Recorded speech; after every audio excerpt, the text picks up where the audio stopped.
Welcome to Have You Read It, the channel where we bring books to life, one summary at a time.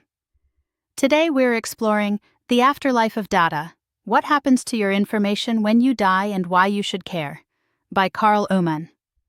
This book tackles a topic most of us probably don't think about much. What happens to our digital footprint after we die? Hman argues that this isn't just a personal issue, but a civilizational one, impacting how we relate to the dead, the past, and even our own identities. The book opens with a fascinating comparison. Hman likens us to the Natufians, an ancient community who buried their dead under their homes and kept decorated skulls within their dwellings. They lived with their dead constantly present. Hman suggests we're becoming the new Natufians as the digital traces of the deceased. Their social media profiles, photos, messages, remain perpetually accessible in our digital world. Unlike physical reminders, these digital remains don't decay, creating a new post-mortal condition where the dead are always with us. This constant accessibility marks a huge shift in our relationship with death and the past, similar to the shift the Natufians experienced when they transitioned from nomadic life to settled existence. This post-mortal condition isn't about digital immortality or uploading our minds, but about the persistent presence of the dead through data. Hman argues it's a new mode of being where the past isn't something we visit, like a cemetery, but something we live inside, like the internet. The book explores how, in today's hyper-connected world, we leave vast data trails. Our communication patterns, entertainment preferences, consumer habits, even our physical movements, are recorded and stored. This digital shadow, as Hman calls it, becomes an increasingly detailed imprint of ourselves, a hyper-realistic imago mask made of ones and zeros. And unlike physical masks or bodies, this digital imprint doesn't decompose. Hman points out the irony. Technology enables the dead to be portable, freeing them from physical limitations, but also allows us to easily separate them from our living spaces by storing them away on servers and in archives. Modernity, with its emphasis on reason and progress, has tried to kill death by hiding it away in cemeteries and minimizing its disruption to daily life. But the digital world brings the dead back into our immediate environment, challenging this modern approach. The rise of AI further complicates matters. Hman gives examples of how AI can use our data to create interactive avatars that talk and behave like us, blurring the lines between the living and the dead even further. He uses the example of Amazon's Alexa, which can now mimic the voice of a deceased loved one, to illustrate this point. Even more low-tech examples like Islamic prayer bots, which automate religious posts even after death, showcase the increasing prevalence of automated posthumous presence. So, the central question of the book is, what do we do with the digital dead? Hman emphasizes that this is not just a private matter for grieving families, but a collective issue with far-reaching implications for society and future generations. Our aggregated digital remains form a vast archive of human behavior, potentially the biggest in history. How we manage this archive will shape future understandings of the early 21st century. Hman guides us through a historical overview of how technology has shaped our relationship with the dead, starting with the first permanent settlements. He argues that the technological mediation of the dead, through burial rituals, monuments, written language, and photography, is fundamental to civilization. Each new technology creates a portable prosthetic for the deceased, a voice or face that can persist beyond physical decay. Hman highlights the tension between portability and separation. While technology makes the dead portable, allowing their memory to travel across time and space, it also makes it easier to separate them from the living by placing them elsewhere, in archives, bookshelves, cemeteries. He uses the example of the cremation movement in the 19th century to illustrate this separation. While cremation has ancient roots, the modern version was driven by a desire for hygiene, efficiency, and even economic gain from the remains. This reflects modernity's broader trend of hiding death away.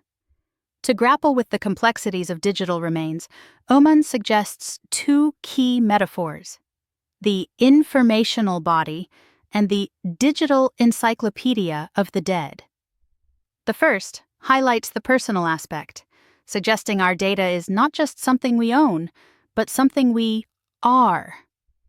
This connects to debates about posthumous harm, arguing that mistreating someone's data is akin to mistreating their body. Hman suggests that perhaps violating someone's digital remains should also be viewed as a violation of their dignity. The digital encyclopedia metaphor emphasizes the collective dimension. Hman's research with David Watson suggests that the dead may soon outnumber the living on Facebook, creating a vast archive of human behavior.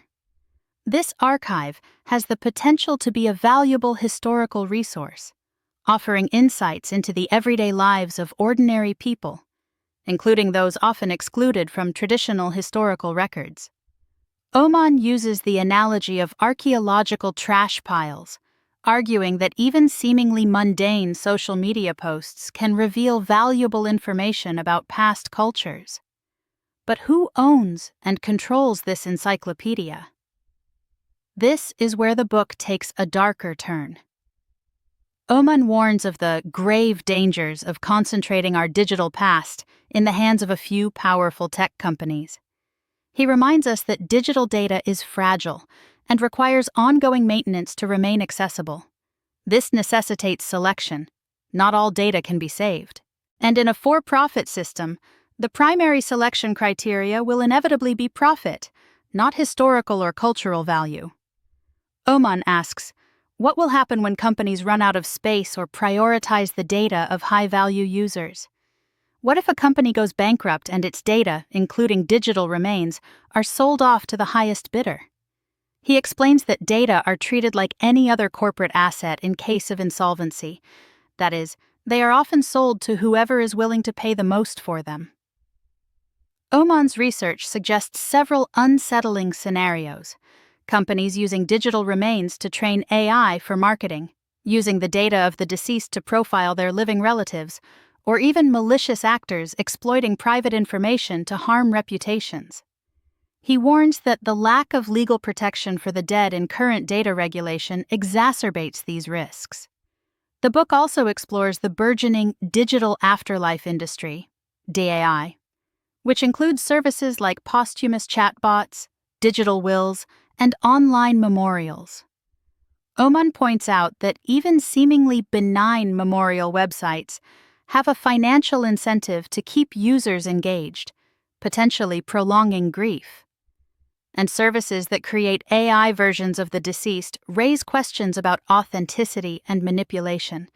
Are these digital ghosts truly representative of the dead, or are they shaped by commercial interests? He suggests that museums are an important parallel here. Both the museum industry and DAI display objects that are human or constitutive of the dead.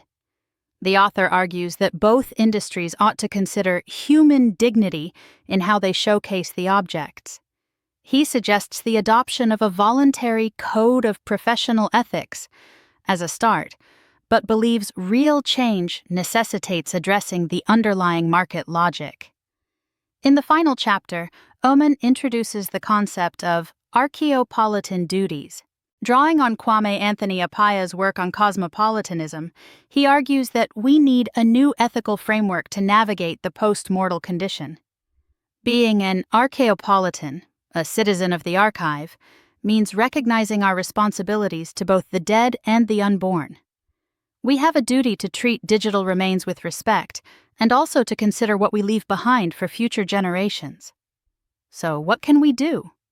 Hman suggests a range of actions, from individual choices to systemic changes. We can use our consumer power to pressure companies, engage in democratic processes to push for better regulations, and advocate for more ethical design practices. Companies can adopt codes of ethics, share data responsibly with researchers, and design their platforms with long-term preservation in mind. He even suggests the creation of a digital World Heritage label, similar to UNESCO's World Heritage sites, to protect culturally significant digital archives. Ultimately, Hman calls for a shift in how we think about data and the dead. We need to move beyond the market logic of treating data solely as a commodity and recognize its role in shaping our relationship with the past, present, and future. He uses the analogy of Max Brod, who disobeyed Franz Kafka's instructions to burn his manuscripts, to illustrate the complex and conflicting duties we face as custodians of the digital past.